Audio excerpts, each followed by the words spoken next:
Olá, tudo bem com você? Capítulo 15 do livro de Atos mostra que os apóstolos relataram tudo o que Deus tinha feito por meio deles. É o tipo de testemunho que edifica a igreja. Quando os servos de Deus contam, relatam, testemunham do que Deus fez, faz, tem feito na vida deles. Verso 7 diz que questões teológicas devem ser discutidas pela igreja sob a orientação do Espírito Santo, que traz paz, tranquilidade, serenidade, para que se chegue sempre a uma decisão, a um consenso, num bom espírito de tranquilidade. Depois de muita discussão, diz o verso 7, o Concílio de Jerusalém mostra que a igreja não tem dono, nenhum cabeça humano, ela pertence a Cristo.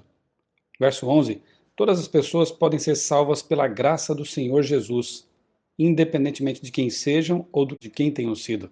O objetivo de Jesus continua sempre sendo o mesmo: reunir dentre as nações um povo para o seu nome. Isso está no verso 14. Ter o nome de Deus é ter o seu caráter impresso em nós, em nossa vida, em nossa mente. Os cristãos deviam manter mente e corpo puros, é o que diz o verso 20. Recomendação da igreja, então, foi a de que se abstivessem de idolatria, de imoralidade sexual e de alimentos contaminados. E essa recomendação vale, obviamente, até hoje. O Concílio de Jerusalém estabeleceu isso para todos os crentes e, sem dúvida nenhuma, é um conselho muito importante, que nos abstenhamos da idolatria, da imoralidade sexual e de alimentos contaminados. Verso 21, a palavra de Deus era pregada todos os sábados na sinagoga e deve ser hoje também na igreja. A palavra de Deus, a pregação da palavra deve ser o centro de todo culto, deve ser o alvo para o qual conduz a liturgia.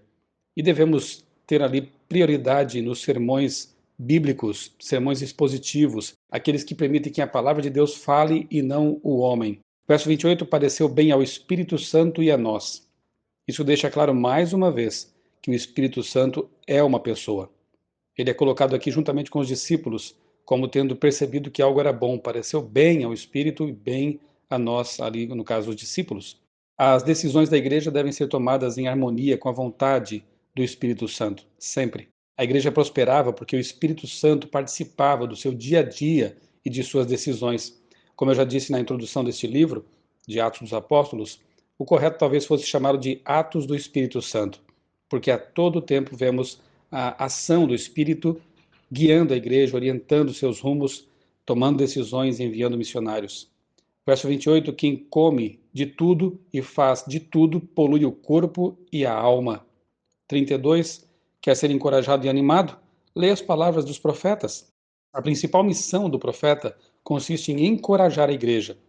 Um profeta que apenas condena, um profeta que apenas aponta o dedo, embora essa eventualmente seja também parte da missão desse profeta, do profeta de Deus, mas a principal missão de um profeta que vem de Deus é encorajar a igreja, levar a igreja à missão e ao arrependimento. 36 a 40, a Bíblia é o registro fidedigno da história da igreja. Ali estão relatados até mesmo eventos pouco louváveis, o que mostra que, de fato, os autores bíblicos não estavam ali dourando a pílula, querendo mascarar uma realidade. Ela apresenta tudo o que foi feito pelo povo de Deus no passado e isso serve de exemplo para nós hoje também. Tanto as coisas boas quanto as ruins, para que imitemos as boas e, obviamente, por contraste, rejeitemos as coisas ruins. Verso 36. O verdadeiro espírito pastoral manifestado por Paulo, ele visitou as igrejas que havia estabelecido a fim de fortalecer a fé dos irmãos.